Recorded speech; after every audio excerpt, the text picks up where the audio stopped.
Firefighters in Los Angeles are warning that increasing winds could potentially result in explosive fire growth from the existing wildfires.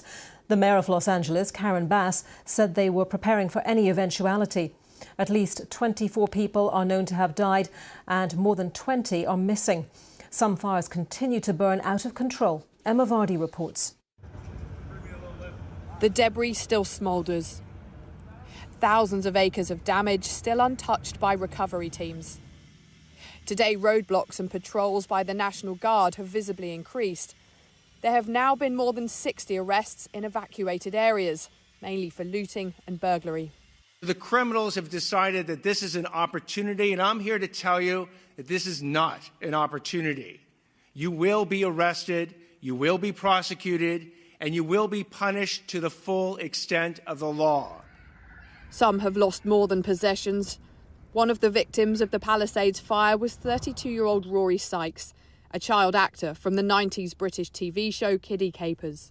He lived with cerebral palsy, and his mother says she escaped but could not save him. The biggest fear I had was that it might burn and hurt, because I think burning must be the most painful death.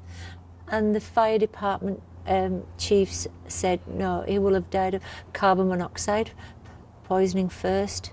I just can't believe my baby's not going to be here. The clean-up task is so vast it will stretch on for months. There have been promises by officials that the rebuilding process will be made as quick as possible by cutting red tape to help people put their lives back together.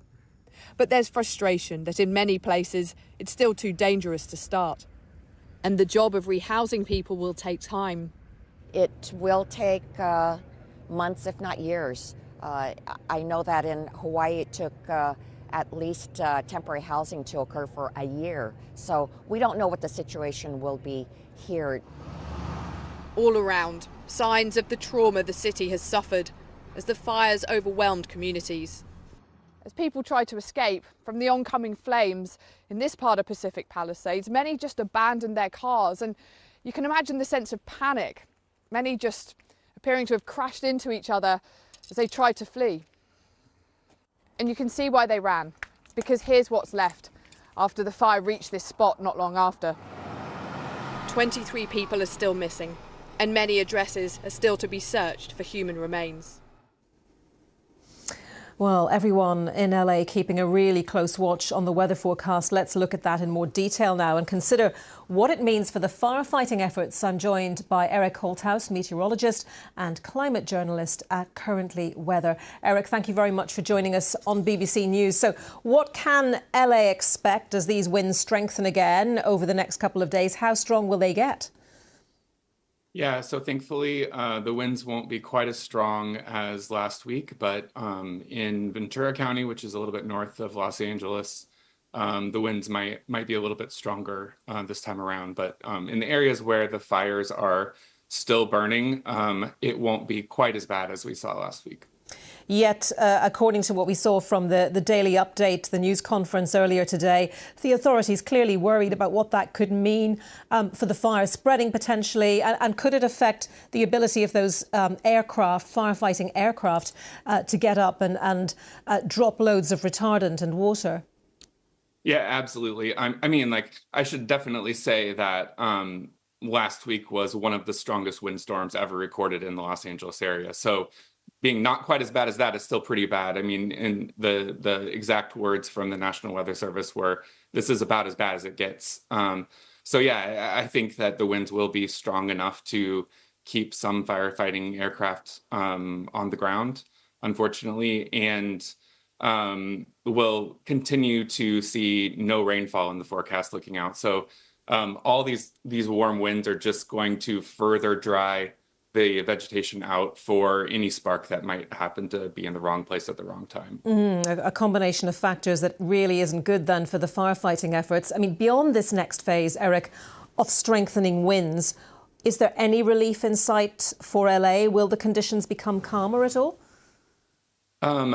Unfortunately, looking out about as far as we can with weather and climate models, we are seeing no rainfall in sight, at least through the end of January and potentially into February as well. This is really unusual because this is the peak of the rainy season in Southern California normally. So there has never been a year in the last 150 years of records that has not had at least a little bit of rainfall up to this point in mid-January. And we are right now the driest start to the rainy season on record. So we're seeing a little bit of those climate change signals coming through in this week, unfortunately. So obviously that has a huge impact in terms of filling up reservoirs and so on, that the public need, that firefighters need.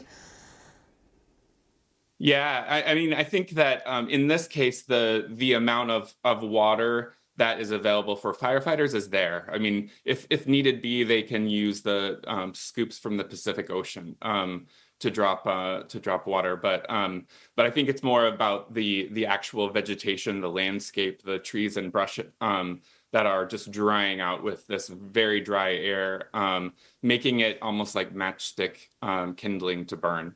OK, so obviously everyone keeping a very close eye on whether the conditions then are in place for future fires, which inevitably will come, to burn as ferociously.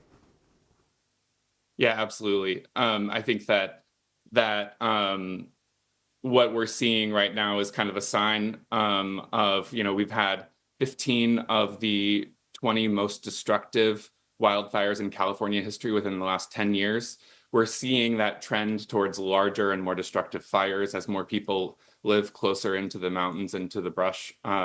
So unfortunately, this mix of really unusually dry weather and people being in the path, unfortunately, will likely continue at least for the next several weeks. OK, Eric, thank you very much. Eric Holthouse there, meteorologist. And in the next hour here on The Context, we'll be talking to a captain with the LA Fire Department about what he and his colleagues might be facing over the next couple of days. Around the world and across the UK, this is BBC News.